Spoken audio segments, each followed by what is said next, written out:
বলছে প্রথম 15টি বিজোড় সংখ্যার গড় কত। প্রথমে আমি এটা বলতে চাই যে গড় মানে তোমরা কি বোঝো। অ্যাভারেজ মানে আমরা জানি total summation by number of term. তাহলে গড় মানে হচ্ছে যে কটা নাম্বার থাকবে তাদের যোগফল। গড় মানে যে কটা নাম্বার থাকবে তাদের যোগফল বাই কতগুলো সংখ্যা আছে তা দিয়ে ভাগ করে দেওয়া। গড় মানে summation of all the numbers by number of term. তাহলে আমাকে বলছে প্রথম 15টা বিজোড় সংখ্যার যোগফল। তুমি জানো বিজোড় সংখ্যার যোগফল কীভাবে বার করতে হয়? দেখো তোমাকে আমি বলে দিই, যারা জানো না তাদের জন্য বলছি। ধরো আমাকে বলা হলো যে 1 থেকে 10-এর মধ্যে যে কটা বিজোড় আছে তাদের যোগফল কত হবে। তো আমরা যদি নর্মালি করতাম এটা, তাহলে আমি কী করতাম? আমি বলতাম স্যার বিজোড় আছে 1, 3, 5, 7 এবং 9, এটাকে যোগ করে আমরা বলতাম 25 হবে। 1 থেকে 10 বলে এটা আমার করাটা সহজ হলো আমার কাছে। কিন্তু 1 থেকে যদি 80 বলতো, 1 থেকে যদি 800 বলতো, তাহলে কিন্তু আমরা এত সহজে করতে পারতাম না। তাহলে এটার ওয়ে কি আছে, আমরা এটা করবো কিভাবে? তো আগে তুমি দেখবে যে আমাকে বলছে 1 থেকে 10-এর মধ্যে বিজোড় সংখ্যাগুলোর যোগফল। তুমি আমাকে বলো 1 থেকে 10-এর মধ্যে বিজোড় সংখ্যা কটা আছে।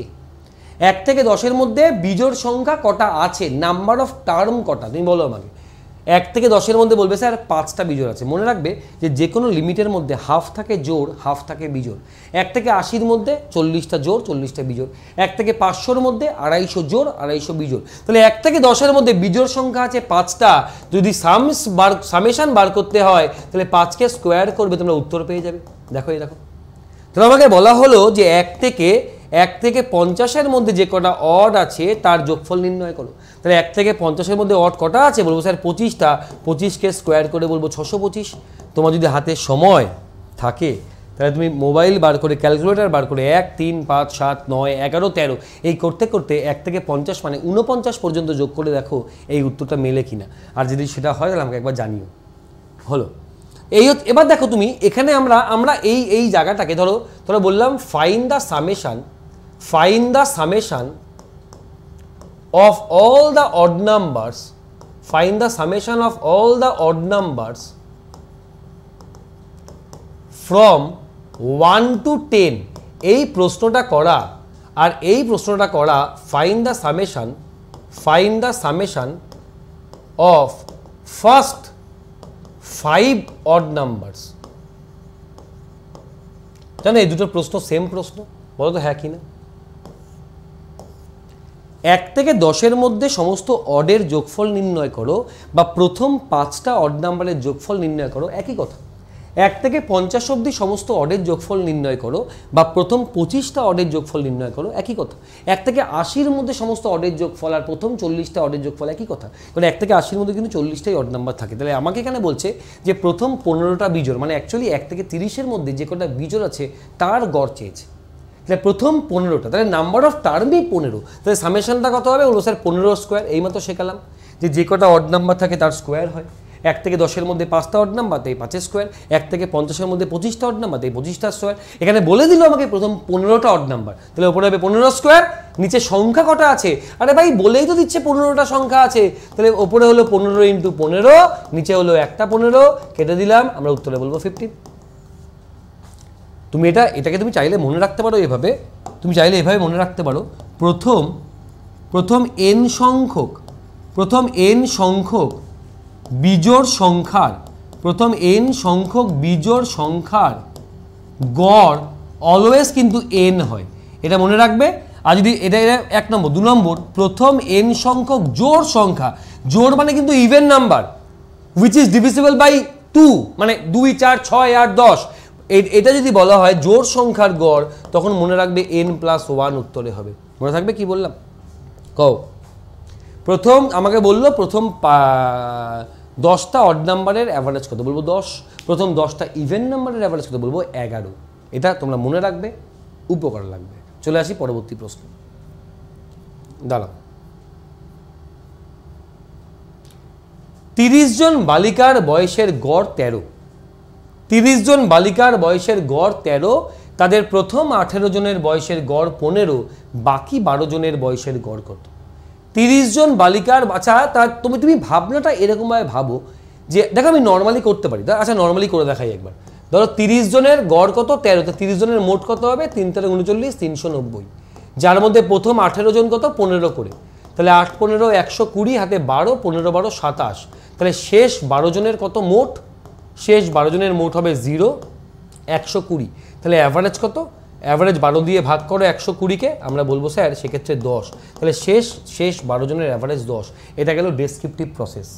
এবার আমি আসি এই অঙ্কটার অবজেক্টিভ ওয়ে কী আছে, আমাদের ভাবনাটা কি হবে। ধরো এখানে বয়স ছেড়ে দিই, তুমি ভাবো এটা টাকা, 30 জনকে বললো, তোমাকে বলা হলো যে তোমার সামনে 30 জন মেয়ে আছে যাদের প্রত্যেককে তুমি 13 টাকা করে দাও। তোমাকে বলা হলো যে তোমার সামনে, ঠিক আছে, তোমার সামনে 30 জন মেয়ে আছে, তুমি প্রত্যেককে 13 টাকা করে দাও। তুমি কি করলে, প্রথম 18 জনকে ভুলবশত 15 টাকা করে দিয়ে ফেললে। যারা শুনবে মন দিয়ে, কিন্তু তা তো কথা ছিল না, তোমায় বলেছিল তুমি 13 টাকা করে দাও, তুমি দিলে কত 15 করে দিয়ে ফেললে, তার মানে তুমি 2 টাকা করে বেশি দিয়ে ফেললে। প্রথম 18 জনকে যা দেওয়ার কথা ছিল তুমি 2 টাকা করে বেশি দিয়ে ফেললে, তাহলে 18 জনকে 2 টাকা করে বেশি দেওয়া মানে 18 দুগুণে 36 টাকা তুমি অলরেডি দিয়ে ফেলেছো। তুমি অলরেডি 36 টাকা দিয়ে ফেলেছো। এই 36 টাকাটা কাটা যাবে কার থেকে, তোমার তো টাকা ফিক্সড, এই 36 টাকাটা কাটা যাবে শেষ 12 জনের থেকে। তাহলে 12 জনের থেকে 36 টাকা কাটা যাবে মানে পার হেড 3 টাকা করে কাটা যাবে, তাহলে পার হেড 3 টাকা করে কম পাবে শেষ 12 জন।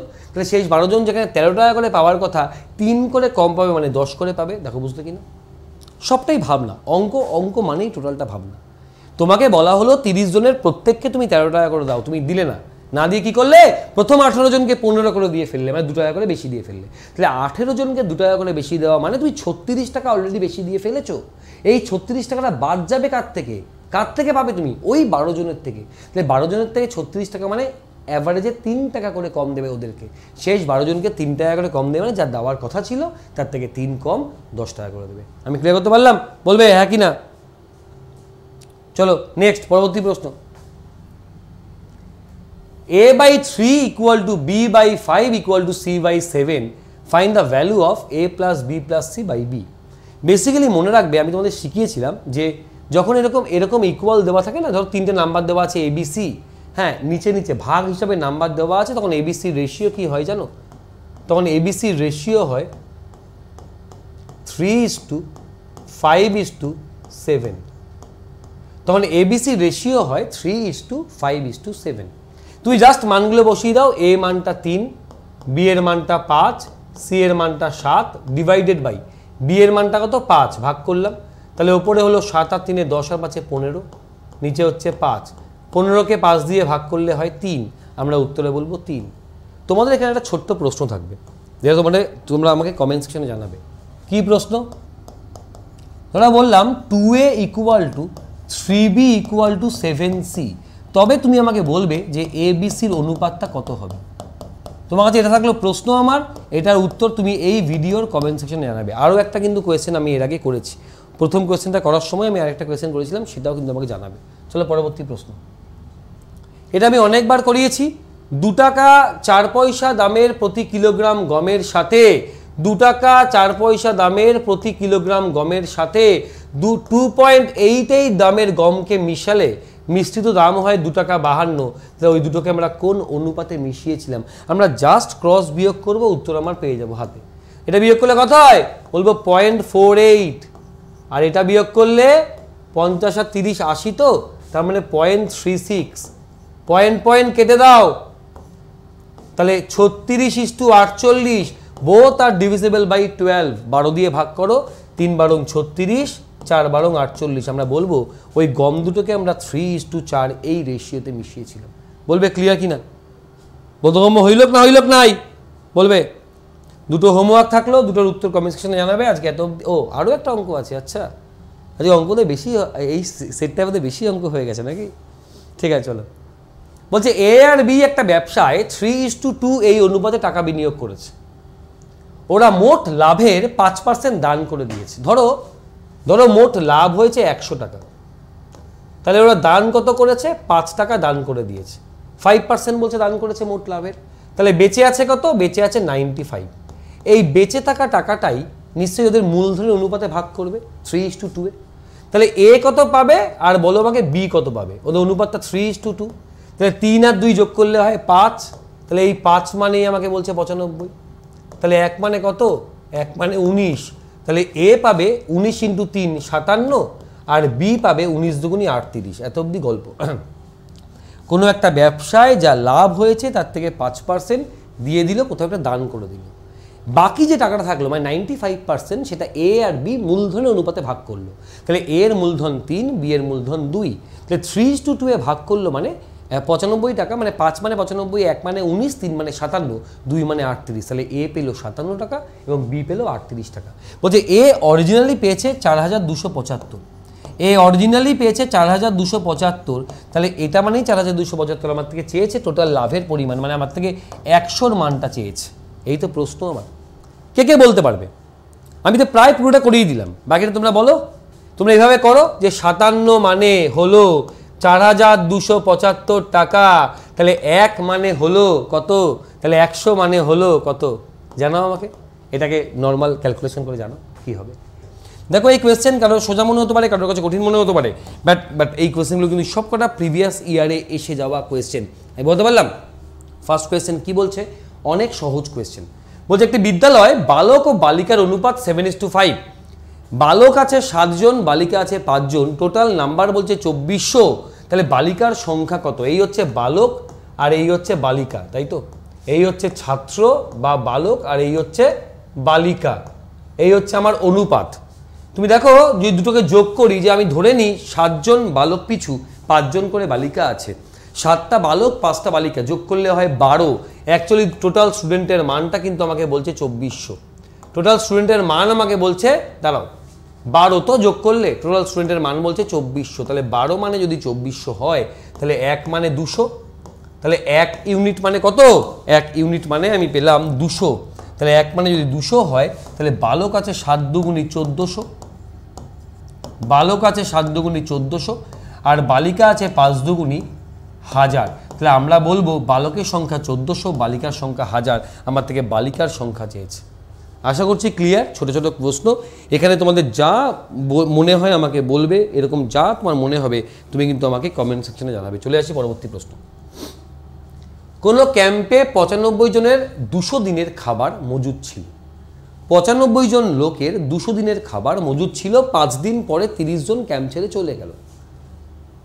কতদিন বাকি খাবার আর বাকি লোকের চলবে? আমরা এটা M1 D1, আমরা এটা M1 D1 equal to M2 D2 এই রুল দিয়ে কিন্তু করতে পারি। আমরা এটা M1 D1 equal to M2 D2, এখানে নাম্বার অফ ম্যান এবং টাইম। তোমরা এটা করে আমাকে জানাও তো কমেন্ট সেকশনে উত্তর কত হবে। এই অঙ্ক আমি প্রচুর করিয়েছি, এখন আর করাবো না। এটা করে তুমি আমাকে কমেন্ট সেকশনে জানাও যে এটা উত্তর কত হবে। চলে আসি পরবর্তী প্রশ্ন। একটি পাত্রে ব্যাকটেরিয়ার সংখ্যা প্রত্যেক দিন দ্বিগুণ হয়ে যায়। কোনো একটি পাত্রে ব্যাকটেরিয়ার সংখ্যা প্রত্যেক দিন দ্বিগুণ হয়ে যায়, মানে আজকে 2টো থাকলে কালকে 4টে, 4টে থাকলে পরের দিন 8টা, 8টা হলে 16টা, 16 হলে 32টা। বা ভাবনা উল্টোও করতে পারি যে আজকে যদি সাপোজ আজকে যদি থাকে 256, ধরো সাপোজ আজকে আছে 256, তাহলে কালকে নিশ্চয়ই হয়ে যাবে 100, মানে গতদিন নিশ্চয়ই 128 ছিল, তার আগের দিন নিশ্চয়ই 64 ছিল, তার আগের দিন নিশ্চয়ই 32 ছিল, তার আগের দিন নিশ্চয়ই 16 ছিল। কারণ ডবল ডবল হচ্ছে মানে যদি ব্যাকে যাই আমরা তাহলে হাফ হাফ করে যাবে। তাহলে আমাকে বলছে কোনো একটা মাসের 30শে নভেম্বর 2013 সালে যদি পাত্রটি সম্পূর্ণ ভর্তি হয়ে যায়, 30শে নভেম্বর 2013 সালে যদি পাত্রটা সম্পূর্ণ ভর্তি হয়ে যায়, টোটালটা ভর্তি হয়ে যায়, তাহলে হাফ কবে ছিল? ভাই হাফ ছিল আগের দিন, মানে 29শে নভেম্বর। হ্যাঁ কি না বল? 29শে নভেম্বর যদি হাফ হয়ে যায় এই একটা টোটাল পাত্র, এই পাত্রের হাফ যদি 29 নভেম্বর ভর্তি হয়ে যায়, তাহলে তার ঠিক দ্বিগুণ হবে পরের দিন, তাহলে পুরো ফুল ভর্তি হয়ে যাবে 30 তারিখ। ইন্টারেস্টিং কোয়েশ্চেন, না পারলে আমাকে বলবে, কমেন্টে জানাবে আমাকে। চলে আসি পরবর্তী প্রশ্ন। 9 থেকে 100-র মধ্যে কতগুলো প্রাকৃতিক সংখ্যা 8 দ্বারা বিভাজ্য? ভাই 100-র মধ্যে কটা সংখ্যা আছে 8 দ্বারা বিভাজ্য? 8-এর নামটা পড়ো। বলবো স্যার 8 12 96, তাহলে 8-এর 12খানা নাম টার্ম আছে, 12খানা মাল্টিপল আছে। এই যে 8 কে 8, 8 দুগুণি 16, 3 8 24, 4 8 32, এভাবে 8-এর 12খানা টার্ম আছে 100-র মধ্যে। আমাকে 9 থেকে শুরু করতে বলেছে, মানে প্রথম টার্মটা বাদ দিতে বলেছে, 8 কে 8 ওটা বাদ দিতে বলেছে। তাহলে একটা টার্ম যদি বাদ দিই, 12খানা টার্ম থেকে একটা টার্ম চলে গেলে পুরো থেকে 11খানা টার্ম। বুঝতে পারলাম? চলে আসি পরবর্তী প্রশ্ন। 10টি পরিমাপের সংগ্রহের গড় 46 সেন্টিমিটার। 10টা নাম্বার আছে, 10টা নাম্বারের গড় 46। ভীষণ ইম্পর্টেন্ট, ভীষণ ইম্পর্টেন্ট, বারে বারে এই টাইপের কোয়েশ্চেন পরীক্ষায় আসে। 10টা নাম্বারের গড় কত? 46। বলছে কোনো একটা সংখ্যা পরবর্তী সময় দেখা গেল কোনো একটা সংখ্যাকে ভুল করে 44 নেওয়া হয়েছে, কিন্তু নেওয়া উচিত ছিল 43, মানে 43কে ভুলবশত 44 নিয়ে ফেলেছে, তাহলে এক কম নিয়েছে। সরি, 43কে ভুল করে 44 নিয়েছে, মানে এক বেশি নিয়েছে, তাহলে এক কম হওয়া উচিত। তাহলে 10টা নাম্বারের এক যদি কম হওয়া উচিত, তাহলে অ্যাভারেজে কত কম হওয়া উচিত? তাহলে অ্যাভারেজে কম হওয়া উচিত 0.1। তাহলে ও যা অ্যাভারেজ পেয়েছে অ্যাকচুয়ালি তার থেকে 0.1 কম হওয়া উচিত। ভেবে দেখো, জাস্ট ভেবে দেখো আমাকে কি বলছে। 43-এর জায়গায় কোনো একটা নাম্বারকে 44 নিয়ে ফেলেছে, মানে এক বেশি নিয়ে ফেলেছে, তাহলে এক কমে যাওয়া উচিত। 10টা নাম্বারের এক কমা উচিত, মানে অ্যাভারেজে 0.1 কমা উচিত। তাহলে অ্যাভারেজও পেয়েছিল 46, তার থেকে অ্যাকচুয়ালি 0.1 কম হওয়া উচিত, মানে 45.9 হওয়া উচিত। বলো ক্লিয়ার কিনা? বলো বোধগম্য হইল নাই? বলছে 4 অঙ্কের বৃহত্তম কোন সংখ্যা 35 দ্বারা সম্পূর্ণভাবে বিভাজ্য? 4 অঙ্কের বৃহত্তম কোন সংখ্যা? তাহলে আগে আমরা 4 অঙ্কের সব থেকে বৃহত্তম সংখ্যাটাকে নিয়ে নিলাম। বলছে 35 দ্বারা সম্পূর্ণ বিভাজ্য। চলো 35 দিয়ে ভাগ করি, তাহলে 35 দুগুণী 70, নামলো 9। কবার যাবে? 3 বার যাবে নাকি? না, 3 বার কেন যাবে? 6 বার যাবে, আরো যাবে, 9 বার যাবে, 9 বার মনে হচ্ছে। 5 নং 45, 4 হাতে 27, না 9 বার যাবে না, 8 বার যাবে। তাহলে 35 দুগুণী 70, 4 সাথে 28, 280, ঠিক করলাম। 8 5 40, 4 হাতে 24 আর 28, হ্যাঁ 9, এখানে 1। কবার যাবে? এবার কবার যাবে? বলবে স্যার এবার যাবে হচ্ছে 19, তো 6 বার যাবে না, না 5 বার যাবে, 175, নামলো 4, নামলো 2, তাহলে 24 রিমেনিং আসলো। মানে আমরা 4টে 9 থেকে যদি আমরা 24 বাদ দিই, তাহলে যে সংখ্যাটা আমরা পাবো তা কত? তা হলো ওই 4টে, ওই 35 দ্বারা বিভাজ্য সব থেকে 4 অঙ্কের বৃহত্তম সংখ্যা। আমি কি ক্লিয়ার করতে পারলাম কি পারলাম না? চলে আসি আমরা পরবর্তী প্রশ্নে। আজকের জন্য 3টে পাম্প দিনে 8 ঘন্টা করে কাজ করে একটি ট্যাঙ্ক দুদিনে খালি করে। দিনে ক ঘন্টা করে কাজ করলে 4টি পাম্প ওই ট্যাঙ্কে একদিনেই খালি করে দেবে? সূত্র হচ্ছে আমরা জানি M1D1 ইকুয়াল টু M2D2। কি formula? M1D1 equal to M2D2। কি বলছে দেখি আমরা। 3টে পাম্প দুদিনে 8 ঘন্টা করে কাজ করলে একটা ট্যাঙ্ক পুরো খালি করে দেয়, মানে সম্পূর্ণ কাজ করে। সময় কত? 8 × 2, দুদিন 8 ঘন্টা করে, তাহলে মোট 16 ঘন্টা 3টে পাম্প। এবার বলছে 4টে পাম্প তবে একদিনে যদি পুরো ট্যাঙ্কে খালি করতে হয় তাহলে ক ঘন্টা করে কাজ করবে? জাস্ট ইকুয়েশন, আমি জাস্ট ইকুয়েশন করলাম, তৈরি করলাম, জাস্ট এবার সলভ করবো। তাহলে কোয়েশ্চেন মার্ককে একা রাখো, এদিকে ছিল 3, 2 আর 8, এই 4কে ওদিকে নিয়ে যাও। দেখো 1-এর কোনো ভ্যালু নেই, 1 দিয়ে যে কোনো সংখ্যা গুণ করলে একই থাকে। 4কে ওদিকে নিয়ে যাও, কাটাকাটি করো, দেখি রেজাল্ট কি হয়। 4 দিয়ে কাটলে 2, 3 দুগুণী 6 দুগুণী 12।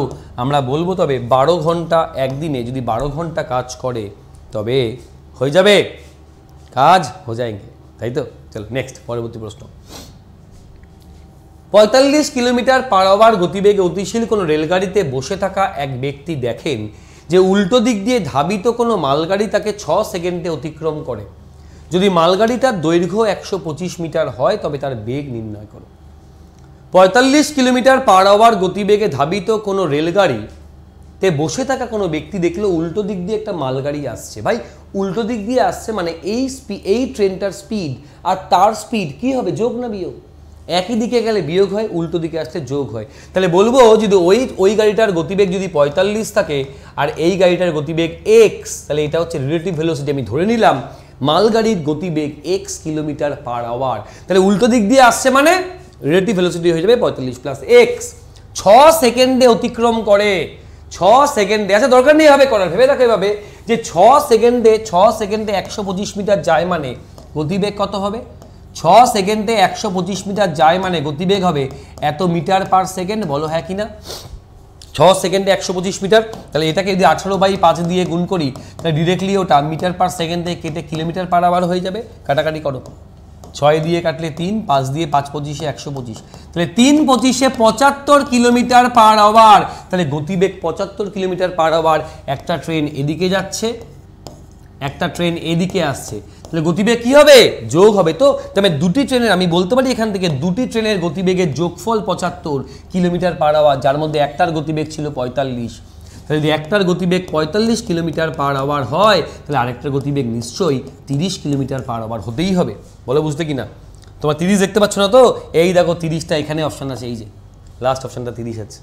ক্লিয়ার করতে পারলাম কি পারলাম না? কইবেক কইবেক বলিবেক তাড়াতাড়ি। চলো এগোই, পরবর্তী প্রশ্ন। কোনো সংখ্যাকে যদি 175 দিয়ে ভাগ করা হয় তবে 132 ভাগশেষ থাকে। কোনো মিনিমাম কোনো একটা নাম্বারকে 175 দিয়ে ভাগ করলে 132 ভাগশেষ।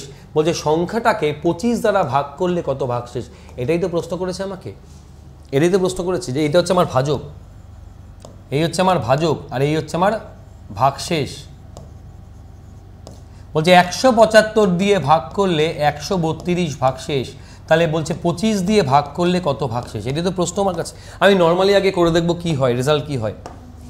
আগে দেখো এখানে মিনিমাম এক কোশ্চেন ধরো যে 175 দিয়ে কোন মিনিমাম সংখ্যাকে ভাগ করলে 132 ভাগশেষ থাকে। যোগ করো, 5 আর 2 7, হাতে 1, 907। তাহলে নাম্বারটা কত?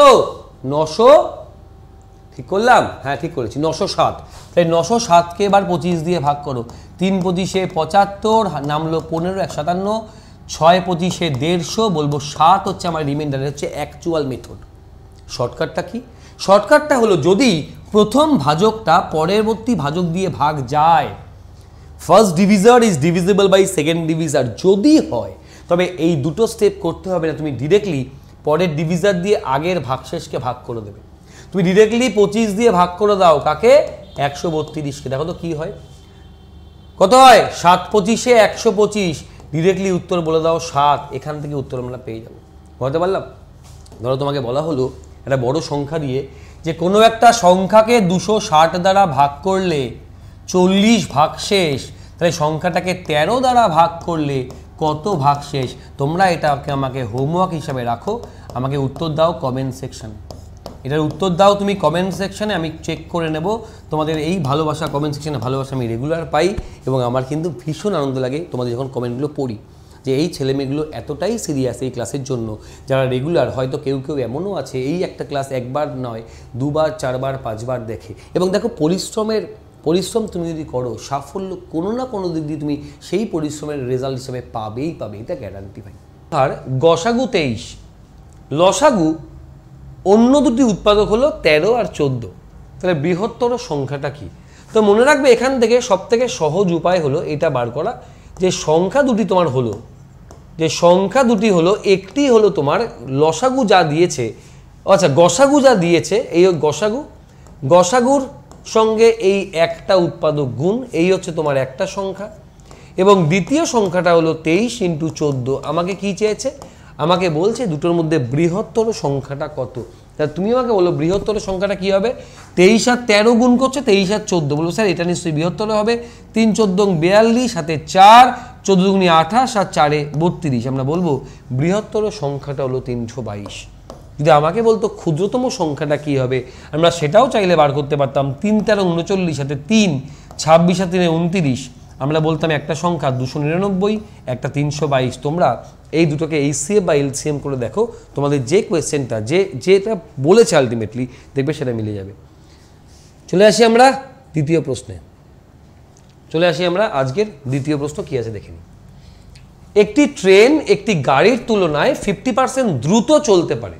একটি ট্রেন একটা গাড়ির তুলনায় 50% দ্রুত চলতে পারে। উভয় একই সময় এ থেকে যাত্রা শুরু করে এবং 75 কিলোমিটার দূরে বি স্থানে একই সময়ে পৌঁছায়। যাত্রাপথে ট্রেনটি স্টেশনে দাঁড়ানোর জন্য যদি 12.5 মিনিট নষ্ট হয় তবে গাড়িটির গতিবেগ কত তা তুমি নির্ণয় করো। দেখো এই হচ্ছে আমার ট্রেন,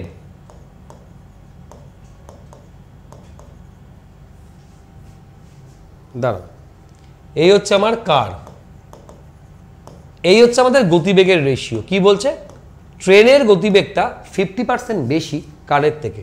তাহলে কার যদি 100 হয়, ট্রেন হবে 150। কার 50 দিয়ে কাটলে 3, 50 দিয়ে কাটলে 2। তাহলে সময়ের রেশিওটা কি হবে? বলবো স্যার সময়ের রেশিওটা অবশ্যই বেগ উল্টে যায়, তাহলে বলবো সময়ের রেশিওটা হবে 2:3। এত অব্দি ক্লিয়ার সবার কাছে? এবার দেখো ট্রেনটা 12.5 মিনিট ওয়েট করেছে কোনো একটা স্টেশনে, তাই দুজনে একই সময়ে গিয়ে পৌঁছে গেছে। খেয়াল করো, 75 কিলোমিটার ডিস্টেন্স দুজনে একই সময়ে ছেড়েছে।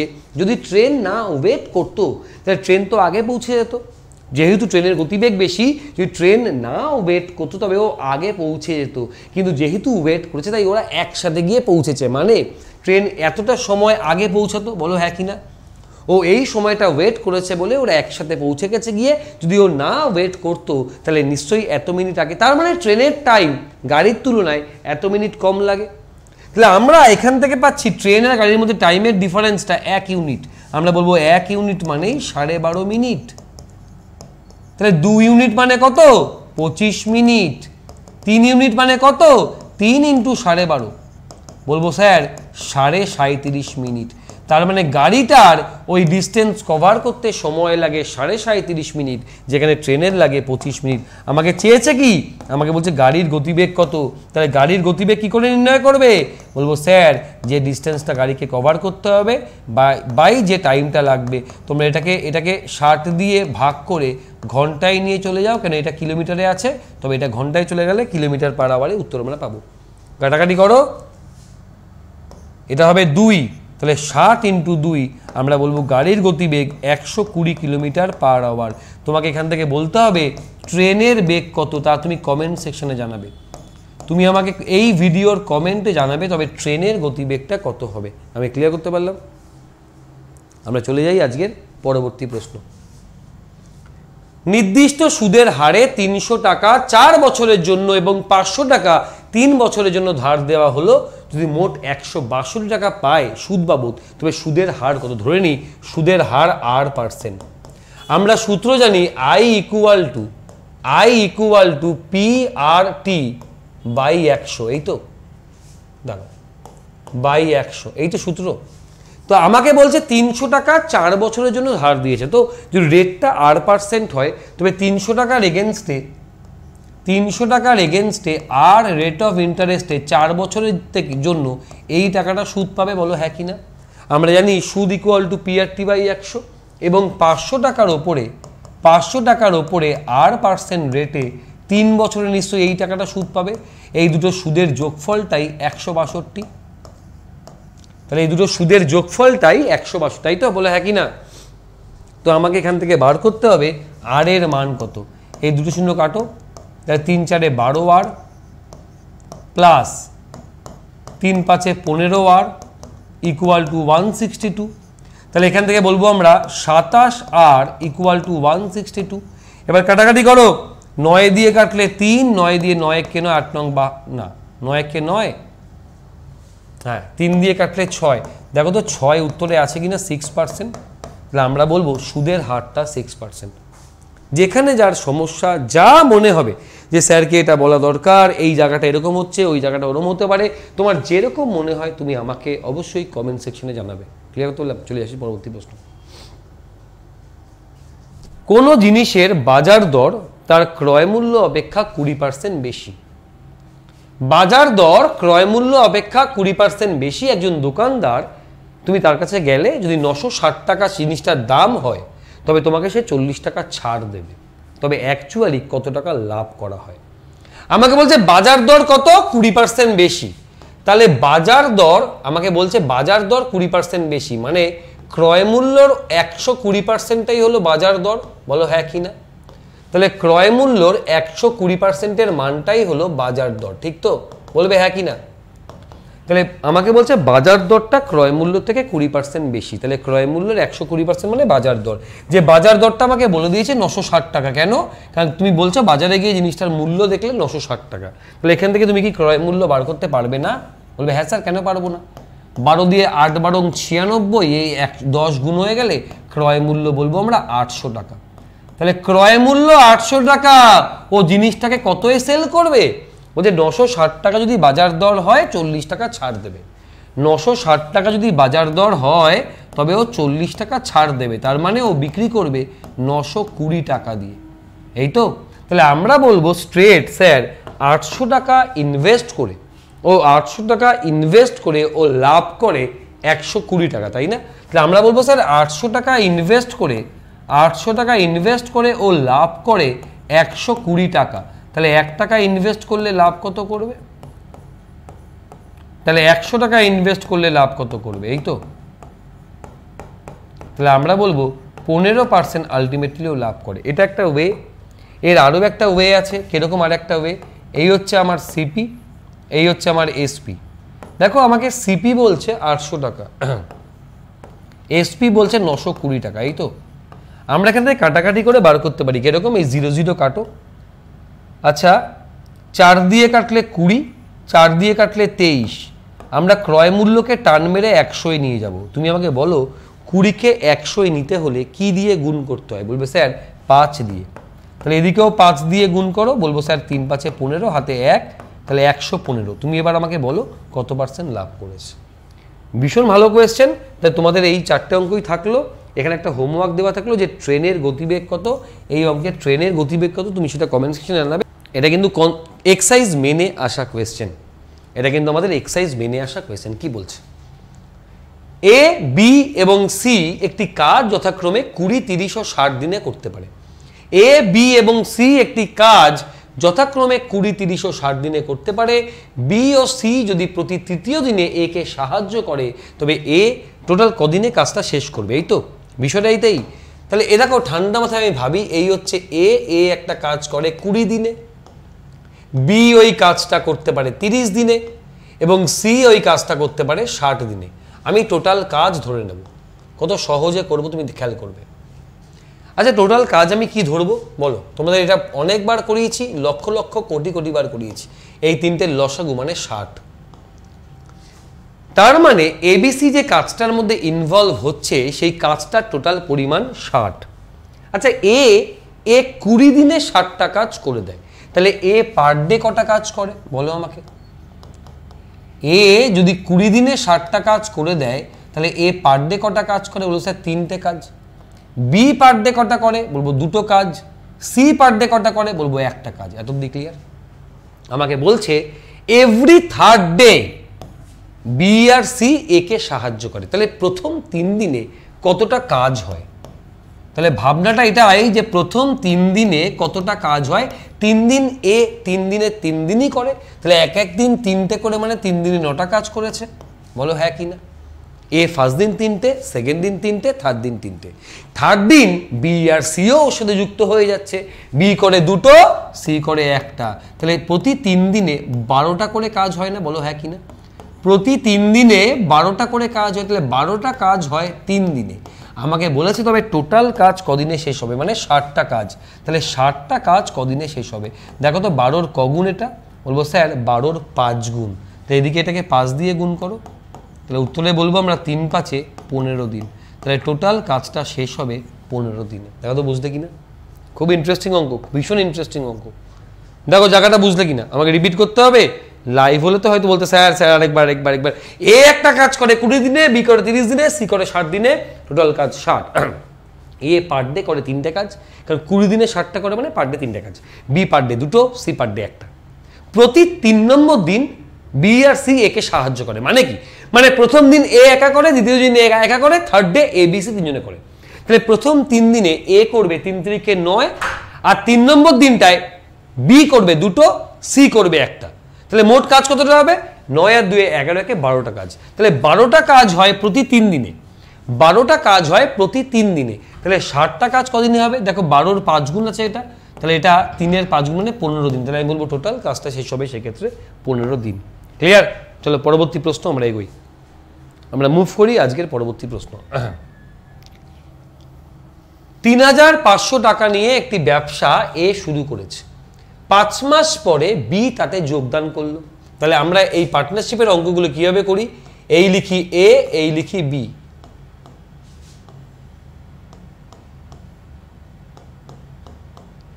এ কত টাকা নিয়ে যোগদান করলো? বলো স্যার ৩৫০০ টাকা নিয়ে। তাহলে এ দিল ৩৫০০ টাকা। ক মাস খাটলো? পুরো শেষ অবধি ১২ মাস।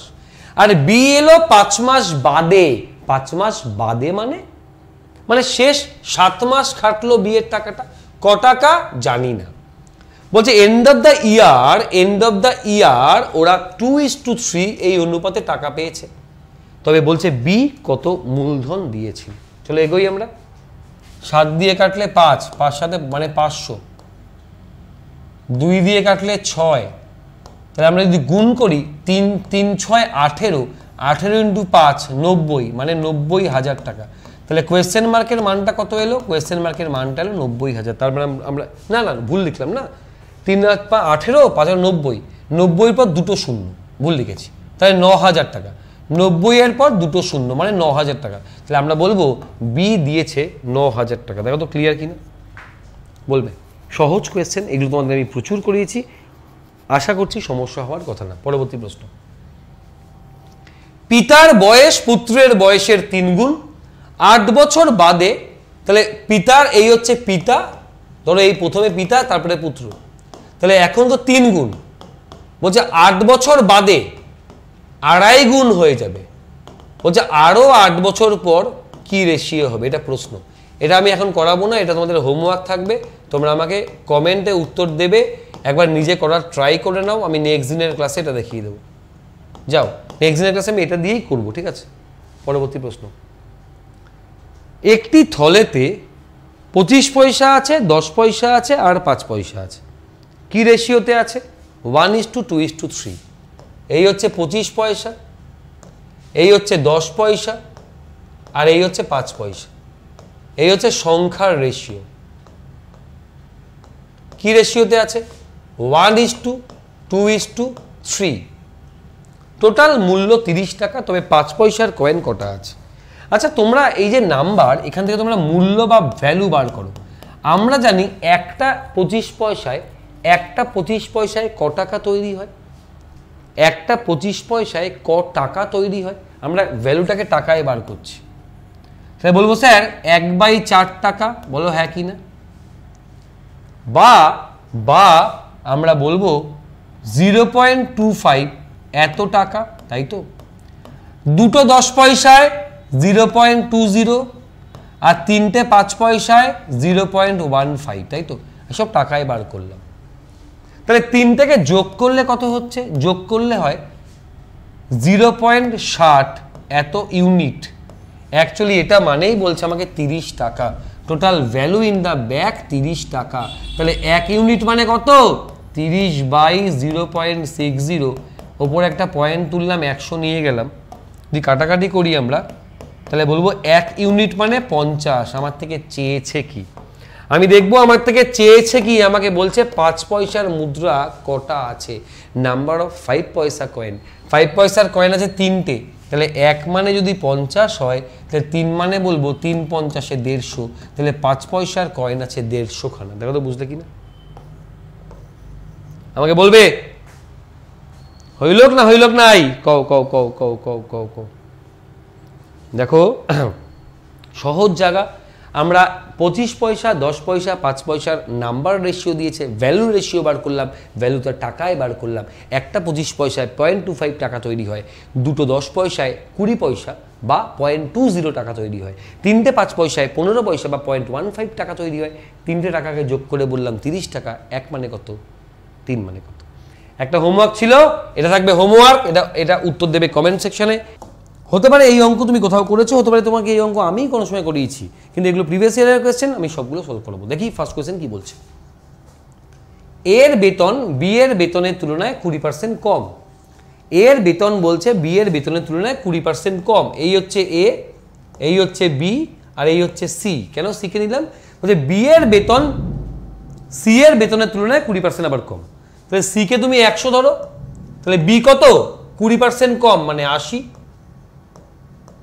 সি 100, তাহলে বি 80। আবার এ কত? এ হচ্ছে বি এর থেকে 20% কম, তাহলে 80-র ওপর 20% কত হয়? সি হচ্ছে 100, তাহলে বি 80। আবার বি এর থেকে 20% কম, তাহলে 8 দুগুণী 16 কম। তুমি দেখো 80-র 20% তুমি বার করো, তাহলে 80 20% হয়, 8 দুগুণী 16, তাহলে 16 কম মানে 64, তাহলে এ হচ্ছে 64, বি 80, সি হচ্ছে 100। কি চেয়েছে বলছে তবে এর বেতন সি এর তুলনায় কতটা কম, এর বেতন সি এর তুলনায় কতটা কম, দেখে নাও কতটা কম। বলবো স্যার সি এর তুলনায় 36% কম। এটাই ভালো নিয়ম হলো না? আমি চাইলে এই অঙ্কটা তোমাকে অন্য নিয়ম দেখাতে পারি, কিন্তু আমার মনে হয় ভাই এই নিয়মটাই বেস্ট রুল এই অঙ্কের জন্য। চলে আসি আমরা পরবর্তী প্রশ্ন, 2 নম্বর প্রশ্ন। 15, 25, 40, 75 দ্বারা বিভাজ্য 4 অঙ্কের বৃহত্তম সংখ্যাটি নির্ণয় করো। আগে তুমি আমাকে বলো যে 15, 25, 40 আর 75 দিয়ে ভাগ যায় সব থেকে ক্ষুদ্রতম সংখ্যাটা কত? এই 4টে দিয়ে ভাগ যায় সব থেকে ক্ষুদ্রতম সংখ্যা, সেক্ষেত্রে আমায় কি করতে হবে? বলবো স্যার সেক্ষেত্রে আমাকে লসাগু বার করতে হবে। তো চলো লসাগুটা বার করে দেখাই। 3 দিয়ে 3 5 15, 3 25 75, 5 দিয়ে 1 5 8 5, আবার 5 দিয়ে 1 1 1 8 1। তাহলে এলসিএম কি পেলাম? গুণ করে দাও, 5 8 40, 3 5 15, তাহলে 15 × 40 মানে 600। তাহলে এই 4টে সংখ্যা দিয়ে বিভাজ্য সব থেকে ক্ষুদ্রতম সংখ্যাটা হলো 600। আমায় কি চেয়েছে? যদি বলতো যে এই 4টে দিয়ে find the least number which is exactly divisible by 15, 25, 40, 75, তাহলে আমি উত্তর 600 বলে দিতাম। আমাকে বলছে 4 ডিজিটের সব থেকে বৃহত্তম কোন সংখ্যাটা এগুলো দিয়ে ভাগ যায়, তাহলে এগুলো দিয়ে ভাগ যায় সব থেকে ছোট সংখ্যাটা 600। 4 অঙ্কের বৃহত্তম সংখ্যাকে নাও, তাহলে এই হচ্ছে আমাদের 4 অঙ্কের বৃহত্তম সংখ্যা, এটাকে আমরা 600 দিয়ে ভাগ করে দেখব যে এর ঠিক আগের কোন নাম্বারটা 600 দিয়ে ডিভিসিবল। 600 1 600, 600 1 600, কত নামলো? 9 9 3। তার মানে আমরা 4টে 9 থেকে যদি 3 9 9 বাদ দিই কি পড়ে থাকবে? 0 0 6 9, 9600 হচ্ছে সেই সংখ্যাটা যা এই 4টে দ্বারা বিভাজ্য 4 অঙ্কের বৃহত্তম। আমি বোঝাতে পারলাম? আচ্ছা আগের দিনে একটা হোমওয়ার্ক দিয়েছিলাম, আমি আসছি পরে ওটা দাঁড়াও। এক ব্যক্তি 12% সরল সুদে, এক ব্যক্তি 12% সরল সুদে কিছু টাকা 2 বছরের জন্য একটি সংস্থায় রেখে যদি 450 টাকা সুদ পায় তবে কত টাকা সংস্থায় বিনিয়োগ করেছিল? সহজভাবে ভাববো। হ্যাঁ, এই হচ্ছে আসল টাকা আর এই হচ্ছে সুদের পরিমাণ। আসল টাকা 100, তাহলে 12% সুদের হারে 2 বছরে সুদ পাবে কত? 12% সুদের হার মানে 100 টাকায় 1 বছরে সুদ 12 টাকা, 2 বছরে 24 টাকা। তাহলে এই হচ্ছে আসল আর সুদের মধ্যে অনুপাত। কাটাকাটি করো, 4 দিয়ে কাটলে 25, 4 দিয়ে কাটলে 6, তাহলে এই হচ্ছে আসল আর সুদের মধ্যে অনুপাত। আমাকে বলছে অ্যাকচুয়াল সুদের মানটা 450 টাকা, তাহলে এটার ভ্যালু বলছে আমাকে 450। আমাকে বলতে পারবে 6 ক গুণ 450 হয়? মানে 6 মানে 450, তো তাহলে 6 ক গুণ 6 ভাগ করলে 6 সাথে 42, 75 গুণ, তাহলে এদিকেও 75 দিয়ে গুণ করো, মানে আসল টাকাটা হবে 25 × 75। তাহলে 25 25 3, 25 25 600, 25 × 3, 3 6 1800, 1875। আমরা বলবো যে প্রিন্সিপালের মানটা 1875। তুমি চাইলে এই অঙ্ক চাইলে i = PRT/100 দিয়ে করতে পারো, তুমি চাইলে এই অঙ্ক i = PRT/100 দিয়ে করতে পারো, কিন্তু আমার মনে হয় এটা ভালো নিয়ম, খারাপ নিয়ম নয়। ক্লিয়ার হতে পারলাম? বলবে। আচ্ছা আগের দিনে যে অঙ্কটা ছিল অঙ্কটা একবার দেখি তো, দাঁড়াও তো, ওয়েট করো, দাঁড়াও।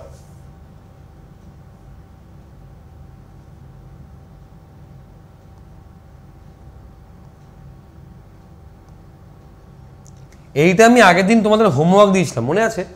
মানে 39তম পর্বে এটা আমাদের হোমওয়ার্ক ছিল। কারা কারা করে রেখেছিল একটু বলো। এটা আমাদের 39তম পর্বের হোমওয়ার্ক। পিতার বয়স পুত্রের বয়সের 3 গুণ বর্তমানে, তাই তো? তাহলে এই হচ্ছে বর্তমান। বর্তমানে আমি আগে পুত্রকে লিখি পরে পিতাকে লিখি, একই ব্যাপার। তাহলে আমাকে বলছে বর্তমানে পুত্র যদি 1 হয় তাহলে পিতা কত হবে? পিতা হবে 3। বলছে আজ থেকে 8 বছর বাদে, 8 ইয়ার্স পরে, 8 বছর বাদে পিতা আর পুত্রের বয়সের অনুপাত হবে পুত্রের 2.5 গুণ। 2.5 গুণ মানে নিশ্চয়ই এটা, তাই তো? হ্যাঁ কি না বলো? 2.5 গুণ। তাহলে এইটাকে যদি আমি ন্যাচারাল ফিগারে পরিণত করতে হয়, দুটোকেই 2 দিয়ে গুণ করো, তাহলে 2 1 কে 2 আর এখানে 2 দিয়ে গুণ করলে হবে 5। এত অবধি ক্লিয়ার? বলছে আরও 8 বছর পর কত হবে, এটাই তো প্রশ্ন করেছে। তুমি দেখো তো এখানে পুত্রের বাড়ছে 1 ইউনিট, পিতার বাড়ছে 2 ইউনিট। কেন? ওদের মধ্যে গ্যাপটা সমান নেই। তাহলে আমাকে আগে গ্যাপটাকে সমান করতে হবে, মানে এটা 2 গ্যাপ, এটা 3 গ্যাপ, তাহলে এটাকে 3 দিয়ে গুণ করো, 3 1 কে 3, 3 3 কে 9, এটাকে 2 দিয়ে গুণ করো, 2 দুগুণি 4, 5 দুগুণি 10। কি করলাম তুমি খেয়াল করে দেখো, গ্যাপটা দেখো সমান হয়ে গেল। এখানেও পিতা পুত্র 6 গ্যাপ, এখানেও 6 গ্যাপ। এবার তুমি দেখো পুত্রের বাড়লো 1 ইউনিট, পিতার অলসো বাড়লো 1 ইউনিট। পুত্রের বাড়লো 1 ইউনিট, পিতার বাড়লো 1 ইউনিট, অ্যাকচুয়াল বেড়েছে 8 বছর। বলছে আরও 8 বছর পর কত হবে, তাহলে এই গ্যাপটা যা হবে এই গ্যাপটাও তাই হবে। বর্তমান থেকে 8 বছর পর যত ইউনিট বাড়বে, আরও 8 বছর পর তত ইউনিট বাড়বে। তাহলে এখানে 1 ইউনিট করে বেড়েছে, তাহলে আরও 8 বছর পর আবার 1 ইউনিট বেড়ে, এটা হবে 5 আর এটা হবে 11। হবে কি না বলো? তাহলে পুত্র 5, পিতা 11। তাহলে পুত্রের কগুণ পিতা? বলো স্যার পুত্রের 11/5 গুণ পিতা। বলো হ্যাঁ কি না?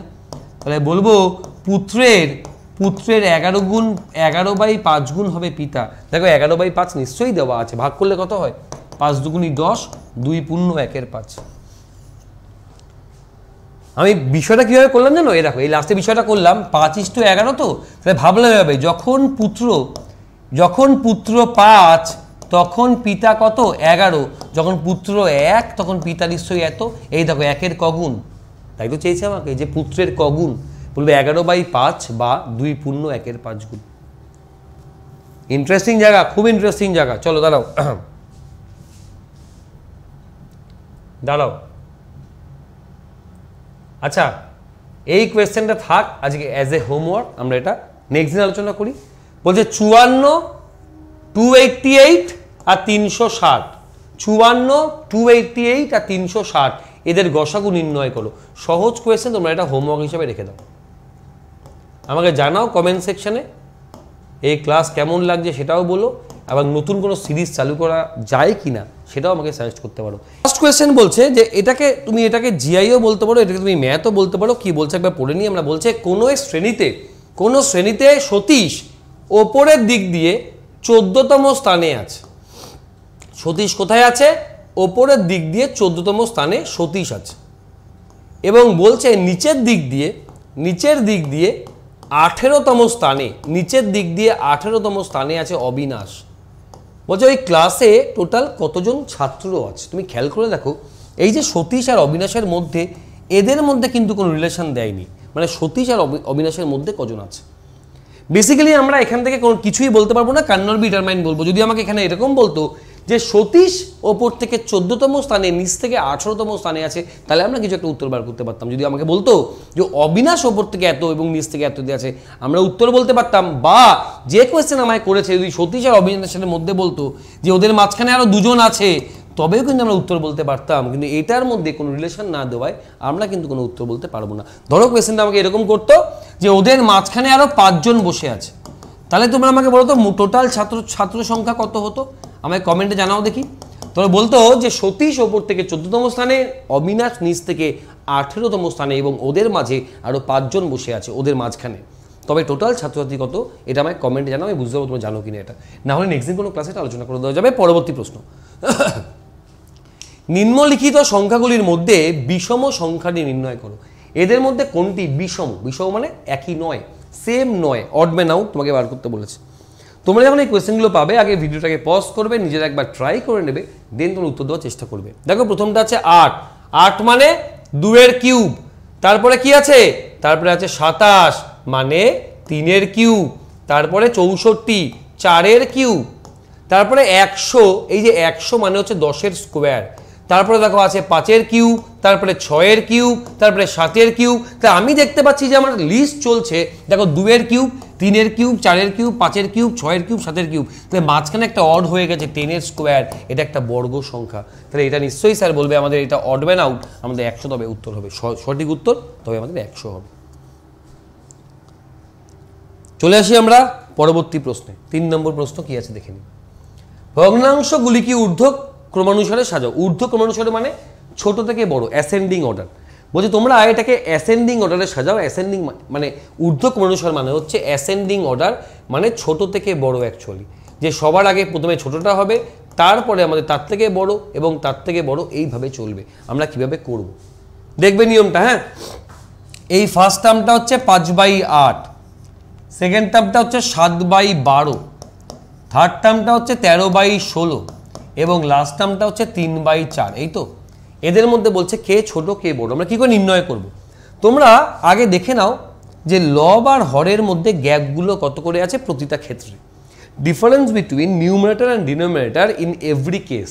তাহলে এখানে আছে 3, এখানে লব আর হরের মধ্যে গ্যাপটা 5, এখানে লব আর হরের মধ্যে গ্যাপটা 3, এখানে লব আর হরের মধ্যে গ্যাপটা 1। এবার এগুলোকে আমরা সমান বানাবো। এই যে 3, এই যে 5, এই যে 3, এই যে 1, এগুলোকে সমান বানাবো। তাহলে 3, 5, 3 এবং 1কে সমান বানানো মানে এগুলোকে 15 তৈরি করব। তাহলে 15 তৈরি করতে গেলে কিছু দিয়ে গুণ করতে হবে। তুমি আমাকে বলো তো, প্রথমে নাম্বারটাকে 3কে 15 বানাতে গেলে কি দিয়ে গুণ করতে হবে? বলো স্যার 5 দিয়ে গুণ করতে হয়। যেটা দিয়ে গুণ করতে হবে সেটাই ওপরকে গুণ করে দাও। তাহলে বলবো 5 × 5 মানে 25। 5কে 15 বানাতে গেলে 3 দিয়ে গুণ করতে হয়, তবে 3 দিয়ে এটাকে গুণ করে দাও, দিয়ে বলো 3 × 7 = 21। 3কে 15 বানাতে গেলে 5 দিয়ে গুণ করতে হয়, এটাকে 5 দিয়ে গুণ করো, বলবো 5 × 7 = 65। এবং 1কে 15 বানাতে গেলে 15 দিয়ে গুণ করতে হয়, তাহলে এটাকে 15 দিয়ে গুণ করে বলো 45। আমরা এবার সবার মান পেয়ে গেছি। প্রথম ফ্র্যাকশনটার মান 25, দ্বিতীয় ফ্র্যাকশনের মান 21, থার্ড ফ্র্যাকশনের মান 65 এবং লাস্ট ফ্র্যাকশনের মান 45। এবার তুমি বলো সবার ছোট কে এখানে? বলবে স্যার সবার ছোট 21, তার মানে 7/12 এটা হচ্ছে সবার ছোট। তার থেকে বড় কে? 21-এর থেকে বড় হচ্ছে 25 মানে 5/8। তার থেকে বড় কে? তার থেকে বড় হচ্ছে 45 মানে 3/4 এবং সব থেকে বড় কে? 65 মানে 13/16। এবার তোমরা দেখে নাও তো এই অপশনটা কোথায় আছে। এবার তোমরা খুঁজে দেখে নাও 4টে অপশনের মধ্যে তোমার এই রাইট আনসারটা কোন জায়গায় রয়েছে। আশা করছি ক্লিয়ার। চলে যাই পরবর্তী প্রশ্নে। স্বাস্থ্য ব্যবস্থা, পুলিশ দপ্তর এবং অগ্নি নির্বাপন দপ্তরের জন্য ব্যয় বাবদ কোনো বছরে মহানাগরিক 45,000 টাকা খরচ করে। টোটাল কত খরচ করে? টোটাল খরচ করে 45,000 টাকা। কি কি ক্ষেত্রে ব্যবহার করে টাকাটা? বলছে টাকাটা ব্যবহার করে স্বাস্থ্য ব্যবস্থা, স্বাস্থ্য ব্যবস্থা। 2 কিসে খরচা করে? পুলিশ ব্যবস্থায় বা প্রশাসনে। আর লাস্টে কিসে খরচা করে? বলছে লাস্টে আগুন বা অগ্নি। আমি শুধু অগ্নি লিখে রাখছি, বুঝলে, ওই ফায়ার ব্রিগেড আর কি। তো কোন ক্ষেত্রে কত খরচ করে? বলছে প্রথম ক্ষেত্রে খরচ করে মানে স্বাস্থ্যতে 1/5। তাহলে 45,000 টাকার 1/5 কত হয় ভাই? 45,000-এর 1/5 হয় 9,000 টাকা। তাহলে প্রথম ক্ষেত্রে ব্যবহার করে 9,000 টাকা। এবার তাহলে বেঁচে আছে কত? তাহলে ওখানে খরচ করার পর বেঁচে আছে আর 36,000 টাকা। বলছে যা বেঁচে আছে তার 2/3 অংশ পুলিশে খরচ করে। যা বেঁচে আছে তার 2/3 অংশ পুলিশে খরচ করে। আমি এখানে লিখছি। তাহলে 36,000 টাকার 2/3 অংশ মানে 3 দিয়ে কাটলে 12, 12 দুগুণি 24,000। তাহলে অগ্নিতে কত খরচ করবে? তাহলে 36,000 থেকে যদি 24,000 টাকা চলে যায় তাহলে পড়ে থাকে 12,000 টাকা, যা সে খরচ করে ওই ফায়ার ব্রিগেডের জন্য। তাহলে আমরা কোন খাতে মহানাগরিক কত খরচ করে পেয়ে গেলাম। হেলথে খরচা করে 9,000, পুলিশে খরচা করে 24,000 এবং ফায়ার ব্রিগেডের জন্য খরচ করে 12,000। আমার থেকে বলেছে যে ওই মহানাগরিক কত পরিমাণ অর্থ বরাদ্দ করেছিল কিসের জন্য? অগ্নি নির্বাপন দপ্তরের জন্য। দ্যাটস ওয়াই আমরা উত্তরে বলবো 12,000। আমি কি বলতে পারলাম? বলবে হ্যাঁ কি না। আমরা এটাকে স্টেপ বাই স্টেপ অন্য নিয়মেও করতে পারি, কিন্তু আমার মনে হয় এটাই সবথেকে ভালো নিয়ম। আমরা এটা স্টেপ বাই স্টেপ, আমরা অনেকে দেখবে এগুলোকে 100 ধরে করে, যে আমরা শুরু করে 100 থেকে, যে 100 থেকে প্রথমে 1/5 চলে গেল, তাহলে বেঁচে থাকলো কত? বেঁচে থাকলো 4/5। সেই 4/5 থেকে আবার 2/3 চলে গেল, বেঁচে থাকলো কত? 100-র 1/3 না, 100-র 4/5 1/3। এটা এই 100কে এবার 100 না লিখে লিখে 45,000। তাহলে 45,000-এর 4/5 ইন্টু 1/3, 3/5 15 দিয়ে 3,000। এখান থেকে একবারেও কিন্তু অনেকে 12,000 বার করে। আশা করছি বুঝতে পেরেছ। তোমাদের একটা কোয়েশ্চেন কিন্তু হোমওয়ার্ক দেওয়া থাকলো। কি দেওয়া থাকলো? যদি এখানে বলা হতো সতীশ আর অবিনাশের মাঝখানে আরও 5 জন ব্যক্তি বসে আছে, তবে তোমাকে বলতে হতো এই ক্লাসে ছাত্র সংখ্যা কত। এখন যেগুলো চলছে সেগুলো আমাদের প্রিভিয়াস ইয়ার এক্সারসাইজ চলছে, এটা এক্সারসাইজ আসা কোয়েশ্চেন কি বলছে পড়ে নি। এই ভিডিওগুলো আমাদের এভরিডে সকাল 7টায় রেকর্ড ক্লাস হিসাবে আসে এবং এগুলো 8 থেকে 12 মিনিটের মধ্যে হয়। আমাকে বলছে একজন ব্যক্তি 400টি কমলালেবু ক্রয় করে সমস্ত ক্রয় মূল্যে যদি 320টা কমলালেবু বিক্রি করে দেয় তবে তার লাভের শতকরা হার নির্ণয় করে। আমরা প্রচুর লোক এই অঙ্কগুলো করি কীভাবে, আমরা ভাবি এভাবে যে 320টা কিনতে ওর যে টাকা লেগেছে, 320খানা কিনতে ওর যা টাকা লেগেছে, না ভুল বললাম, 400টা কিনতে ওর যে টাকা লেগেছে সেই টাকা ও 320খানা বেচেই পেয়ে যাচ্ছে। তাহলে কি বললাম যে ও 400টা কিনে নিয়ে এসছে ঘরে, এবার একটা একটা করে বিক্রি করছে, 320খানা যখন বিক্রি করলো তখন দেখলো 400টা কিনতে গিয়ে যে টাকা ওর ইনভেস্ট হয়েছে সেই টাকাটা উঠে এসছে। তাহলে 320খানা বিক্রি করে দেওয়ার পর ওর কাছে এখন নো প্রফিট নো লস, কিন্তু না 80খানা ওর ঘরে রয়ে গেছে। আমরা এভাবে ভাবতে পারি এটা যে প্রতি 320টি কমলালেবু বিক্রি করতে গিয়ে ও 80টা করে কমলালেবুকে গেন করছে। তাহলে একটা বিক্রি একটায় কত গেন করবে, আমাকে পার্সেন্টেজ চেয়েছে, বলবো স্যার 100তে কত গেন করবে, আমরা 100 গুণ করব, এটা কাটাকাটি করলে হয় 4, 100/4 মানে 25%। আমরা বলবো ওই ব্যক্তির 25% লাভ হচ্ছে। এটা তো গেল একটা ওয়ে।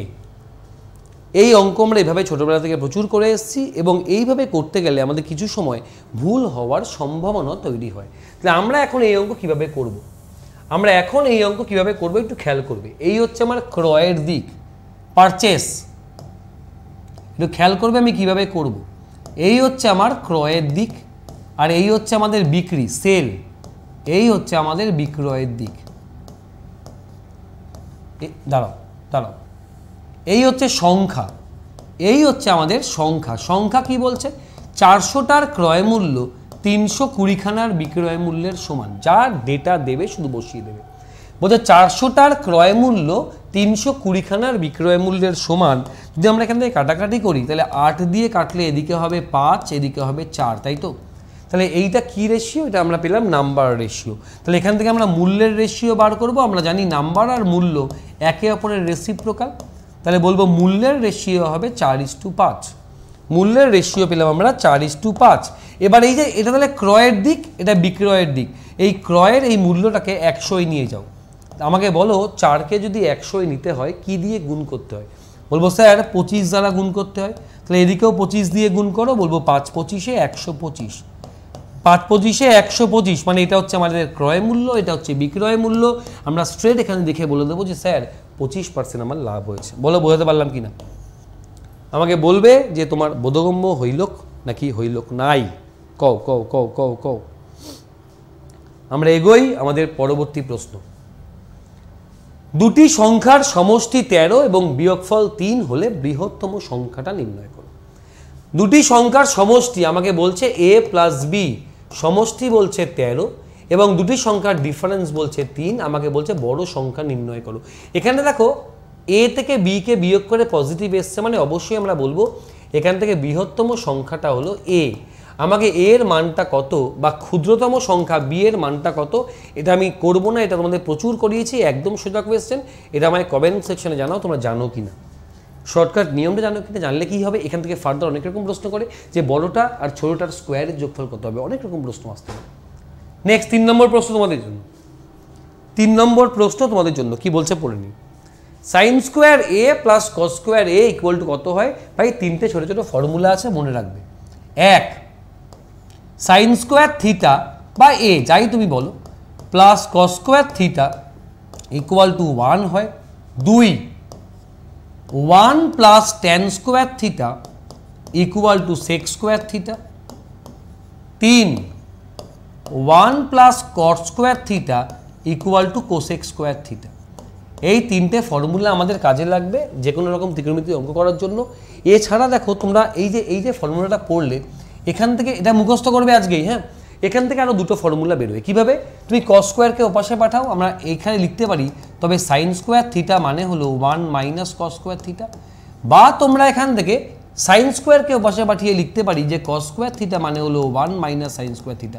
মানে প্রতি একটা ফর্মুলায় কিন্তু দুটো করে ফর্মুলা তৈরি হচ্ছে। যেমন এখান থেকে কি পাই, এখান থেকে 1কে পাশে নিয়ে গেলে বলতে পারি sec স্কোয়ার থিটা মাইনাস 1 মানে tan স্কোয়ার থিটা, বা ট্যান স্কোয়ারকে ওপাশে নিয়ে গেলে বলতে পারি sec square theta minus tan square theta equal to 1। এগুলো আমাদের ত্রিকোণমিতি করাতে গেলে কাজে লাগবে, তোমরা এটা মুখস্থ করে রাখবে। এখানে নর্মাল কোয়েশ্চেন করছে sine square theta plus cos square theta equal two কত হয়, বলবো 1 হয়। এরপরে এর আন্ডারে কিন্তু অনেক রকম প্রশ্ন হয়। চলে আসি আমরা পরবর্তী প্রশ্নে কি আছে দেখি। দুটি সংখ্যার লসাগু ও গসাগু যথাক্রমে 36 আর 6। একটা সংখ্যা 12 হলে অপর সংখ্যাটা কত? দুটি সংখ্যার লসাগু ও গসাগু যথাক্রমে 36 আর 6, একটি সংখ্যা 12 হলে অপরটি কত? আমরা একটা ফর্মুলা জানি এখানে তৈরি হয় যে প্রথম সংখ্যা ইন্টু দ্বিতীয় সংখ্যা ইকুয়াল টু লসাগু ইন্টু গসাগু। কি বললাম? প্রথম সংখ্যা ইন্টু দ্বিতীয় সংখ্যা ইকুয়াল টু, মানে অ্যাকচুয়ালি ফর্মুলাটা পাই এরকমভাবে আমরা যে product of two numbers is equals to product of their HCF and LCM. দেখো এখানে 4টে ভেরিয়েবল আছে, যে কোনো 3টে জানলে আমি আরেকটা বার করতে পারি। আমাকে এখানে কী কী বলে দিয়েছে? আমাকে বলছে দুটি সংখ্যার লসাগু বলছে আমাকে 36, গসাগু বলছে 6। লসাগু আমাকে বলেছে 36, গসাগু আমাকে বলেছে 6, যার মধ্যে একটি সংখ্যা আমাকে বলে দিয়েছে 12। তাহলে একটি সংখ্যা যদি 12 হয় তাহলে এখান থেকে আমরা সেকেন্ড নাম্বারটা অবশ্যই বার করতে পারবো কি না বলো? এই 12 দিয়ে কাটো, এটা 3, তাহলে আমরা বলবো এখান থেকে 3 6 18। দেখো এই কোয়েশ্চেনটা কনস্টেবলের জন্য ভীষণ মজার কোয়েশ্চেন, বারে বারে আসে, আমি দেখেছি। ধরো আমাকে এখানে অন্য সংখ্যাটা না বলে আমাকে এরকমও বলতে পারতো find the twice of the second number, মানে দ্বিতীয় সংখ্যার দ্বিগুণের মান কত। সেই সময় অনেকে ভুলবশত 18 সবাই করে ফেলে, তখন কিন্তু 36 আমার উত্তর আসবে।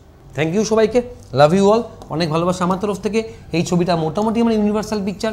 সোশ্যাল মিডিয়া আমায় খুঁজে নিলে, আমাকে খুঁজে পেলে আমাকে ফলো করতে হবে। লাভ ইউ অল, টাটা, ভালো থেকো সবাই, সুস্থ থেকো, চলো টাটা।